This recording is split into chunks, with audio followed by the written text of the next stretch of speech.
Si vous aimez tant la guerre, Madame von der Leyen, envoyez-y vos enfants, mais ne comptez pas sur nous. Non à la guerre et ses profiteurs. Madame von der Leyen, je viens ici avec un mot d'ordre simple mais essentiel, non à la guerre. Maudite soit la guerre, leurs auteurs et ceux qui la laissent se propager. Parce que oui, la guerre menée par les États-Unis et Israël en Iran et au Liban est pleinement illégale en droit international. Elle intervient d'ailleurs alors que les négociations sur le nucléaire étaient sur le point d'aboutir et que l'Iran était prêt à renoncer à son programme d'enrichissement de l'uranium. Personne ne pleurera ici l'ayatollah Khamenei que nous avons toujours combattu. Mais qui pense sérieusement que l'on ramène la démocratie avec des bombes? N'avez-vous rien appris de l'Irak et de l'Afghanistan? Ces bombes tuent aveuglément, comme dans l'école de Minab, assassinant 150 jeunes iraniennes. Et comme souvent, les populations civiles sont les premières victimes.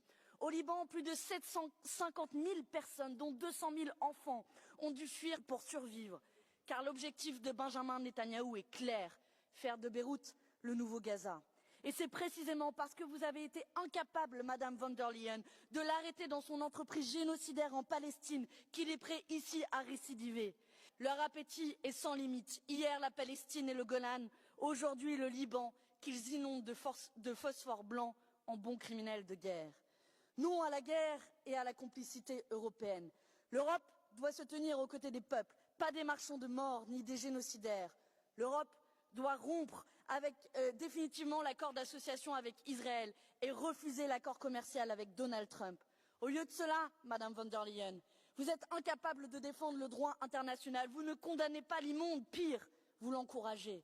Pas un mot pour les victimes de vos alliés fascistes. Est-ce par lâcheté ou par adhésion? Si vous aimez tant la guerre, Madame von der Leyen, envoyez-y vos enfants, mais ne comptez pas sur nous. Non à la guerre et ses profiteurs. Car ne pensez pas que cette guerre est sans conséquence pour les peuples européens. Les prix du gaz et de l'essence explosent déjà. Les prix de l'essence dépassent les 2 € du litre.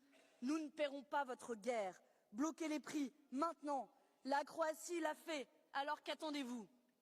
Chers collègues, l'Europe fait face à un choix historique, la guerre ou la paix.